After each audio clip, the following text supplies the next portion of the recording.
Hi guys, it's Tiny Tay and we're back today with some more shenanigans. In today's video, I will be telling you guys about my June favorites and fails. It's been a while since we've done a video like this, but I feel like a lot of people like them, and also we're in our only spending money on really good products era, so we need to know. We need to know. There's nothing like watching 15 videos on a skincare item you're about to buy just to be sure. So, with that being said, if you are new here, please remember to like, subscribe, and comment. If you're returning, hi, welcome back. I've missed you. Let's get into this. I do have quite a few of both categories this time. Okay, so my first favorite of June was this Milani highlighter. This is their baked highlighter in Bronze Splendor. I think that's how you say it. Baby. This, first of all, I love Milani, and I hate that they're in the drugstore category, but I'm gonna stick beside them. Like, love Milani so much, love their blushes, their lip glosses, but this highlighter, I've been using the same highlighter since I left for college in 2018. That was the first highlighter my mom ever gave me. It was a highlighter that she had and that I would always use and ask for, and that she gifted me a brand new one when I got to college. I'm still not done with that one. Like, that other highlighter was the only highlighter I've ever used. So when I put this on, I'm gonna insert some pictures of me wearing this. This gives you the sun-kissed golden hour sunset makeup trend that everyone's doing right now. You need this. This is gonna give you that, because when I tell you, this makes me look like I'm like a princess of some sort. Like, this is really that girl. When I say I'm gonna insert some pictures, it's gonna be me very obviously like this because I'm trying to show off my highlighter, but just know, this is that girl, and not expensive at all. Like, for the price point of blushes these days and highlighters, like, people are paying $25 for a highlighter. I think this one was under $12. You can't beat that. This, one of my favorites. So for our first fail of the month, it was packing cubes. You know, the little cutesy cubes they tell you to get on TikTok for your next trip or adventure? They worked on the way down. Like, when I was packing my bag and everything, I put all this stuff in there and I like had it categorized and it was fine. But on the way back at the end of the trip, there was no bone in my body that could have made me use those packing cubes to repack all the stuff that needed to be repacked. And that was not even including all of the additional stuff I bought. If you buy extra stuff and you only bring the amount of packing cubes you need for the stuff you're bringing down there, you end up having no choice but to like reuse the packing cubes. I didn't refold everything because that's a hassle and I'm tired and it's the end of the freaking trip. So I just put it all back in the packing cubes like enough, and then I put all the new stuff I got on top of it and had to push it down because there was no extra space in the packing cubes, because one, I'm already an overpacker. Two, I did get a nice set of packing cubes, actually, a Vera Bradley set, and they do stretch quite a bit, and I'm thankful for that because I'm an overpacker, but there was no extra room. Thankfully, the suitcase was big enough, and I was like 56 pounds, so I didn't have to pay for another bag or like an over bag, but I really, like, in my mind, I thought it was going to be this, like, cutesy, packy, organizey girl vibe. And I am fairly organized, but, like, just at the end of the exhausted trip, I did not want to put that back in there. I did not want to refold all of the things that I folded nicely to come down here or there. I was just looking at them like, why did I pack these? And, of course, they take up space, too, so it's like I have to do something with them. But I guess I should call that a mid. It's not a fail. I'm going to give them another chance. This was my first time using them. But mid. Up next on our favorites is this Free Fly skirt. I'm going to insert a picture of the skirt and its information and me wearing it. This skirt reminds me of my absolute favorite skirt that I think I've talked about before on this channel. My OG favorite skirt was a Prana skirt that they made one year and never sold again. This skirt is so similar, but it's more trendy. The Prana one definitely caters to an older athleisure style, I feel like, which I still really loved it. But this skirt, it has the like zip pocket. It's like the perfect length. But the thing that I really love about it is that the spandex on the inside, it doesn't roll, it doesn't flip, it doesn't ride up. This spandex stayed in place over an entire hike. Like a 3-mile hike, this spandex stayed in place. No wedgies, which if you're hiking and you get a wedgie, sorry, that's my 13th reason. Like, at some of these elevations, the last thing I want to be doing is pulling out a wedgie.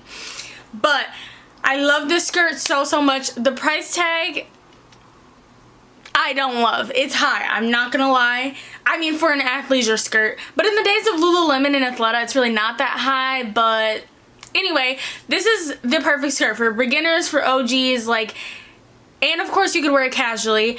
But for the outdoor adventure that I took this skirt out on, it did not let me down. Like, I was so pleasantly surprised at how comfortable the skirt actually was. It wasn't tight. There's nothing more I hate when the spandex of a skirt is like rolling up. That defeats the purpose and it's not comfortable. But with that being said, this is gonna be my new skirt of the summer. I love this skirt, and the skirt is shapely. It's not just like a box skirt. Like, I feel like a lot of athleisure skirts are just boxy, or they have like a ruffle. This skirt actually just has like shape, which is very nice. For our fails, we have 2 lip glosses that I don't even know where they are because I'm like, I just don't ever reach for them. The first one, stay with me now, stay with me, Summer Fridays. It doesn't give. It's not that girl. It's not worth the price tag. And I'm the type to spend a lot on a lip gloss. Like, there are very few lip glosses out here that would make me turn away because of the price. Like, I love a lip gloss. This lip gloss is very comparable to Target lip gloss. It reminds me of this old lip gloss that I used to get from Victoria's Secret that was just like the most basic lip gloss. Like, Summer Fridays is thin. Like, yeah, the formula is smooth, but it doesn't stay on very long for me. I was not at all shocked by this product. Like, it did not give me the wow that everybody was hyping it up to be. It didn't give sticky. It just gave bare minimum. Like, it's just not that girl. There are tons of other better lip glosses I can think of, even drugstore lip glosses, that I would prefer over the Summer Fridays lip gloss. Like, there's nothing wrong with the formula. It just doesn't offer anything. Like, it's bare bones. It's basic. It's not, like, and all the girls that hype it up, I fear that they've never had a good lip gloss in their life. Like, and I don't want to seem like the biggest hater right now, but I would not buy it again. I wanted it to be so good, I really did, but honestly I was disappointed. Like, I would not recommend getting it. I've talked about other lip glosses in this Faves and Fails playlist that are so much better and around or cheaper than the same price point. With that being said, I do want a functional lip gloss, which is why I bought 2 Super Goop lip glosses. I bought the one in the tube that you spray on yourself, and I bought the one that with the stick that you put on yourself. Love the formula. Love the shine. I hate the taste that it leaves in my mouth. Unfortunately for me, and the reason why I need lip gloss is because I am a mouth breather, especially with asthma in summer. Like, when I'm working out, I just default to mouth breathing. The Super Goop lip gloss holds up to me mouth breathing. It stays on for a long time. It's very thick, it's lathering, it's coating, it's hydrating. But if you lick it, I fear for you. Because the taste that gets, you know when you eat a sour candy and you feel like in your jaw and you're like, it tastes like that, but it tastes like plastic and rubber. And as a woman of science, I do consider that it could be because I do already have plastic and metal and rubber in my mouth, that maybe that taste is intensified, because I asked my mom and she said she didn't think it was that bad. And of course everyone's genetics are different, everyone's taste buds are different, but I'm just giving you a heads up. The taste, it's not even like I'm sitting there licking it off. It's just like you lick your lips and it goes right into here and just sits with plastic, nasty. It's a taste that I can't get out. Even with swigging water and taking multiple sips of water, I can't get it out. I will take a drink of soda or juice to get it out of my mouth, and that helps. And I'm sure that's because soda and juice have like 50 grams of sugar, which, whatever, YOLO. But that should not be the only way that I could get it out of my mouth. It hurts me so bad, but I still use the product because, one, it's inexpensive, two, it's sunscreen. My lips do burn. They have burned before, and there's nothing I hate more than peeling lips. Same with my nose. I've talked about my sunscreen recommendations on here before. I actually do have a sunscreen on my faves list for this month, but yeah, that's all I have to say about the Super Goop. That's why it's on the mids and not on the fails.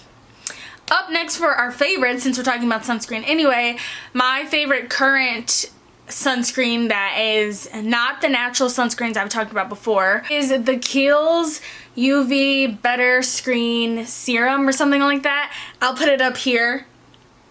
I love this one. Like I said, this is not for the natural, the fully natural girlies. I'm pretty sure it is without parabens, the hides, but the Yuka score is not that good still. So this is for the girlies that want to risk it a little bit. This is my favorite sunscreen. It does not leave a white cast. This is the sunscreen that I use daily.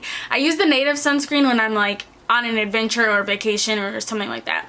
This is the sunscreen that I always use on my face unless I'm on an adventure or outside or something like that. This product is so thin. Like, of course, I still put on enough, the 2 fingers, so that I'm fully protected, but it just slides in and it smooths in so nice. Like, no white cast, no smell. I don't like sunscreens that smell. The packaging of it, I love the little pump. I just threw it in my little like vanity bag with me when I traveled. It did not leak or anything. You can still take it off and like dip it in your hand if you really wanted to. That's a little unhinged. I never would. The price point of it is $44, which is really not that much in the skincare world, and especially not for something like sunscreen. Like, there's no amount of money that could help me with anti-aging and cancer prevention. That's how I see it. And especially at Sephora, like, you get points back.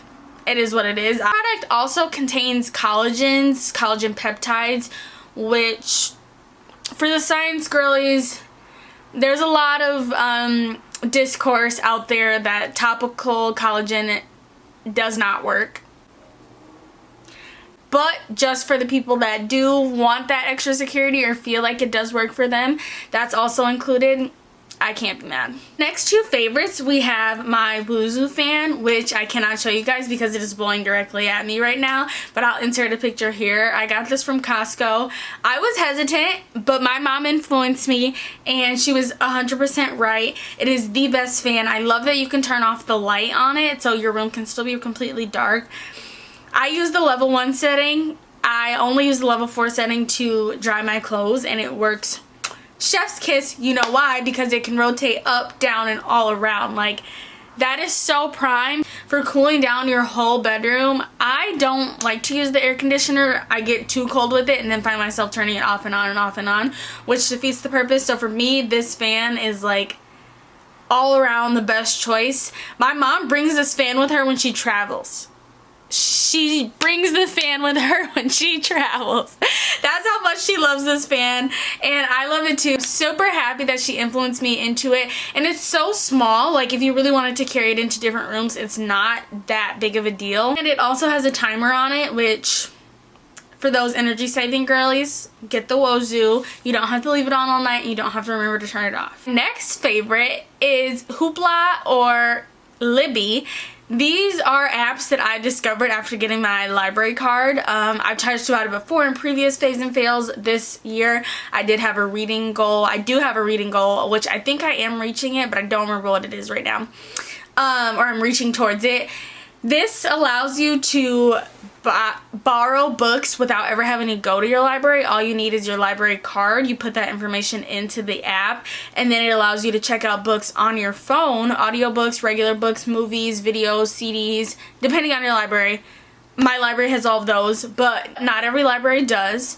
But this basically just allows you to borrow a book. You'd never have to go to the library. You don't have to waste your gas. You don't have to go into person. You don't have to be there unless you wanted a physical book, which of course you can still go to the library and do, but I love audiobooks, especially when I'm driving or at night when I'm doing the dishes. Like, just listening to it before bed is super calming. And you can get real books on there as well, so you can have the feeling of flipping through a book, which is also nice. And these apps are free as long as you have a library card. Like I said, that's super convenient. The one downside about it is that of course you do have to wait because there are other people who are ahead of you check out the books. One benefit of that though is that if you have multiple books that you're currently reading and then another book that you had on loan comes to you and you're not ready to read it, you can set the date that it comes back to you, which is, I love that. That's one of my favorite features.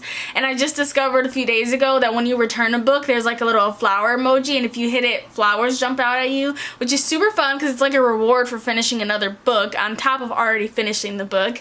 I don't know how many books I've read on there this year so far, but this is so prime. This is, you can get books for your kids on here, for your family. You can rent movies on here. Like, well, not even rent. It's free because it's included in your library card. Like, this is just your reminder to use your local resources and support your local library because the benefits of it are so immense to you. You can get documentaries on there, like literally on my app they have the Taylor Swift albums on there. I know there's a ton of Swifties out here. I'm not, but it's out there. You just need to access it. So this is your reminder to do so.